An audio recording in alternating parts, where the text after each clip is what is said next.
नौकरी पाने के ज्योतिषीय उपाय बहुत महत्वपूर्ण है, क्योंकि ज्योतिष जीवन के सभी आयामों पर अपनी दृष्टि डालता है, जिसमें ग्रहों और नक्षत्रों के प्रभाव से आपके करियर के बारे में पता चलता है।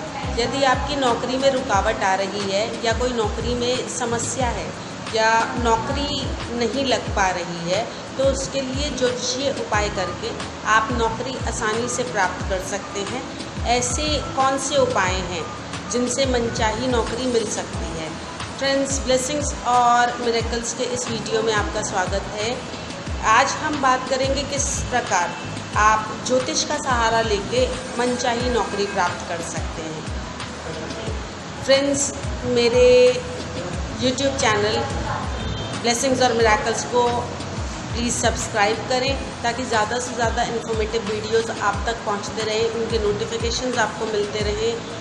और अगर आपको मेरे वीडियोस अच्छे लगते हैं, आप उन्हें पसंद करते हैं, आपको इन्फॉर्मेटिव लगते हैं, तो आप प्लीज़ मेरे वीडियोस को ज़्यादा से ज़्यादा शेयर करें, जिससे कि दूसरे लोगों को भी बेनिफिट उसका मिल सके।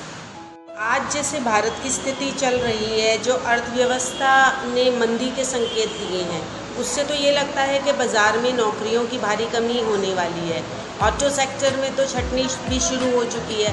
अगर भारतीय अर्थव्यवस्था पूरी तरह से बेपटरी हो गई, तो ऐसे में नई नौकरियों को छोड़िए, जो प्रेजेंट नौकरियां जो हैं उनको बचाना भी मुश्किल हो सकता है। लेकिन हम आपको ऐसे ज्योतिषीय उपाय, एस्ट्रोलॉजिकल उपाय बताएंगे, जिससे आपकी जो प्रेजेंट जॉब है वो बची भी रहेगी, साथ ही जो लोग नई नौकरी की तलाश में हैं उन्हें भी सफलता मिलेगी। वैदिक ज्योतिष में नौकरी पाने के लिए कुछ बातों का खास जोर दिया गया है, कुछ बातों पर, जिनमें नौकरी के लिए कुंडली का छठा भाव, 10वां भाव और तीसरा भाव मजबूत होना ज़रूरी होता है। कुंडली का तीसरा भाव हमारे परिश्रम करने और एफर्ट्स करने की स्थिति को बताता है, तो छठा भाव हमें संघर्ष करने की शक्ति प्रदान करता है। इसके अलावा दशम भाव हमारे कर्म का भाव होता है, इसलिए इन तीनों भावों की स्थिति और मजबूती बहुत ज़्यादा इम्पॉर्टेंट होती है। इसके अलावा कुंडली में शनि सेवा क्षेत्र अर्थात नौकरी का प्रमुख कारक ग्रह है। इसका जो कर्म फलदाता भी कहा जाता है। यही वजह है कि कुंडली में शनि की स्थिति अनुकूल होना बहुत आवश्यक होता है। यदि कुंडली के तीसरे, छठे और 10वें भाव का स्वामी पीड़ित अवस्था में है, अथवा कुंडली के दशम भाव में पाप ग्रह अत्यंत प्रभाव में है और दशम भाव तथा दशम भाव का स्वामी पीड़ित है, तो नौकरी मिलने में और नौकरी मिलने के बाद नौकरी चलने में बहुत सारी समस्याएं पैदा हो जाती हैं। अष्टम भाव का संबंध दशम भाव से हो, तो ऐसे में व्यक्ति को अपनी योग्यता के अनुसार काम नहीं मिल पाता।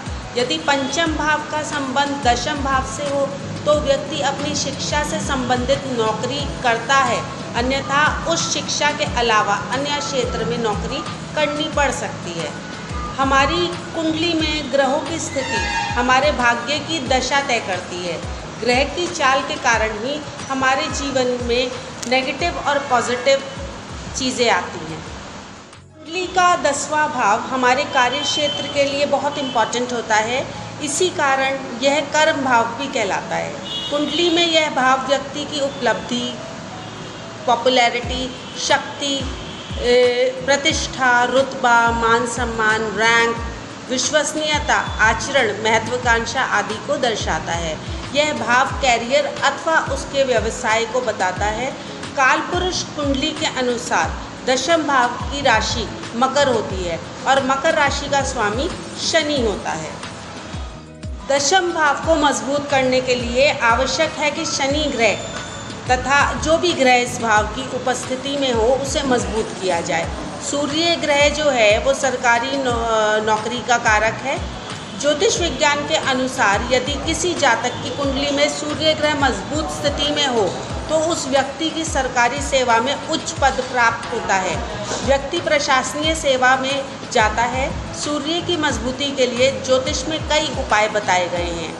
कि रविवार का दिन सूर्य ग्रह को समर्पित है, इसलिए रविवार के दिन सूर्य ग्रह की पूजा करनी चाहिए।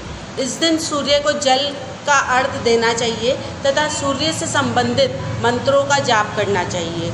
सूर्य से संबंधित वस्तुओं का दान करने से कुंडली में सूर्य ग्रह मजबूत हो जाता है।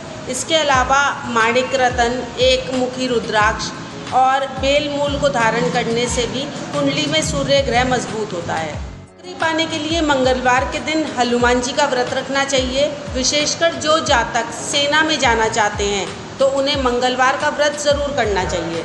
इसके साथ ही घर में हनुमान जी की हवा में उड़ती हुई तस्वीर लगाएं। इसके साथ ही मंगलवार के दिन श्री हनुमान चालीसा का पाठ ज़रूर करें। किसी भी माह के मंगलवार से शुरू करते हुए 40 दिन तक रोज़ाना नंगे पैर बजरंगबली के मंदिर में जाएं और उन्हें लाल गुलाब अर्पित करें। इसके अतिरिक्त कुंडली में शनि देव की प्रसन्नता के लिए प्रत्येक शनिवार को पीपल के पेड़ के नीचे सरसों के तेल का दीपक जलाएं और पीपल वृक्ष की 7 परिक्रमा करते हुए भगवान शनि देव से जल्दी नौकरी प्राप्ति की कामना करनी चाहिए। इस प्रकार नौकरी प्राप्त करने के लिए आप अनेक प्रकार की ज्योतिषीय उपाय कर सकते हैं। व्यक्तिगत विश्लेषण के लिए या आपको उपरोक्त उपायों में से कोई फल ना मिल पा रहा हो तो आप विशेष ज्योतिषी से बात करके अपनी समस्या का हल जान सकते हैं। फ्रेंड्स, ब्लेसिंग्स और मिरेकल्स के इस वीडियो को लास्ट तक देखने के लिए मैं आपका बहुत ज़्यादा धन्यवाद करना चाहती हूँ। फ्रेंड्स, मैं एक बात आपसे और शेयर करना चाहती हूँ कि सबकी कॉल्स को अटेंड करना पॉसिबल नहीं है। तो अगर आपको मुझे कॉल करनी है तो मैं आपसे रिक्वेस्ट करना चाहूँगी कि आप सुबह 11 बजे से 3 बजे तक मुझे कॉल कर सकते हैं। बाकी आप अपनी समस्या मुझे व्हाट्सएप पे बता सकते हैं। मैं जैसे ही समय मिलेगा, जैसे ही समाधान मिलेगा, मैं आप लोगों को व्हाट्सएप के थ्रू ही अप्रोच करने की कोशिश करूँगी, क्योंकि मेरी भी अपनी कुछ लाइबिलिटीज़ हैं, ड्यूटीज़ हैं जिनको मुझे परफॉर्म करना पड़ता है। पूजा करनी होती है, आप लोगों के लिए प्रेयर्स करनी होती हैं, उसके लिए समय निकालने की बहुत ज़्यादा ज़रूरत है। तो फ्रेंड्स, आप सबको मेरी बहुत सारी ब्लेसिंग्स प्लस गुड बाय।